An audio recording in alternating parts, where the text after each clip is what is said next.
The morning of the plunge was for billions just another Tuesday. A relentless 37 degrees Celsius in Dubai, a brisk 15 degrees drizzle in London, and a comfortable 25 degrees hum in the heart of Silicon Valley. Then, in the single indivisible moment between 0800 and 0801 GMT, the laws of thermodynamics were brutally violated. Every cubic centimeter of air, every drop of water, every atom of material on the Earth's surface instantly settled at a uniform, catastrophic negative 100 degrees Celsius, negative 148 degrees Fahrenheit.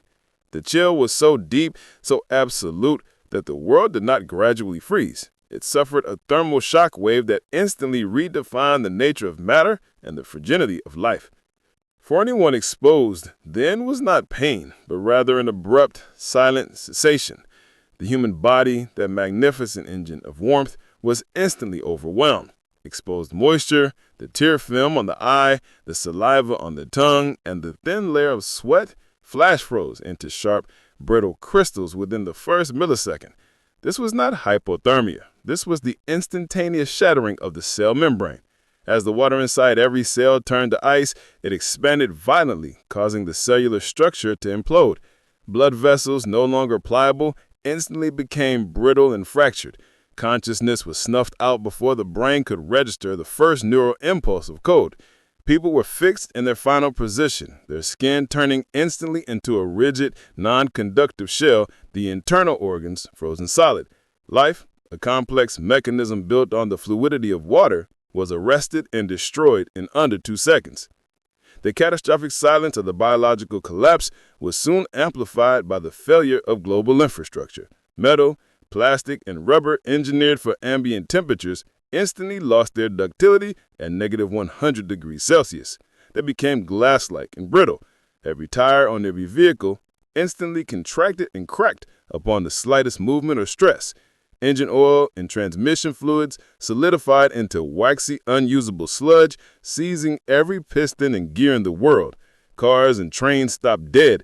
Aircraft high above, whose hydraulic lines controlled rudders and ailerons, suffered a catastrophic solidification of their fluid systems and fell from the sky like silent, frozen darts. Even more pervasive was the rupture of the water systems. The liquid at every pipe, water main, and sewer line expanded as it instantly froze, exerting millions of pounds of pressure that sheared metal and shattered concrete across every continent simultaneously.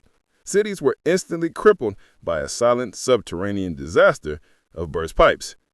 Above the silent and frozen continents, the atmosphere began its terrifying change. The air, deprived of its thermal energy, contracted dramatically, causing a rapid increase in density near the surface, making the air heavier and harder to breathe, a purely theoretical problem, as no one was left to breathe it. The vast heat sink of the oceans also contributed to the chaos. The top few meters of the sea instantly froze into an alien crust of super cold crystalline ice. This was not the familiar porous sea ice. It was a glass-like barrier. Deeper water remained liquid temporarily, shielded by its own mass, but the cold shock alone was sufficient to kill all marine life near the surface. The pressure exerted by the expanding ice cracked massive sections of this new surface, creating eerie, silent fissures that stretched for hundreds of kilometers across the open ocean. The very landscape began to react to the physics of the instant chill. The ground itself, no longer insulated by a warm atmosphere, began to contract. The immense strain between the rapidly shrinking surface rock and the static, warmer mantle below created global frost quakes.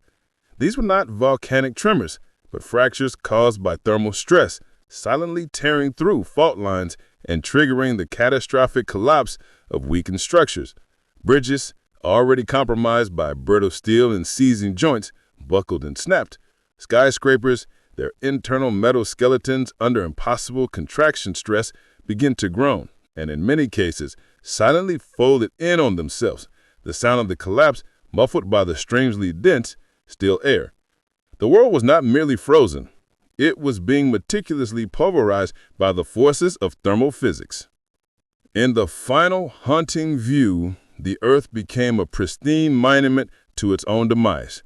Every river and lake with a solid block of crystal clear ice, splitting and shifting under geological strain.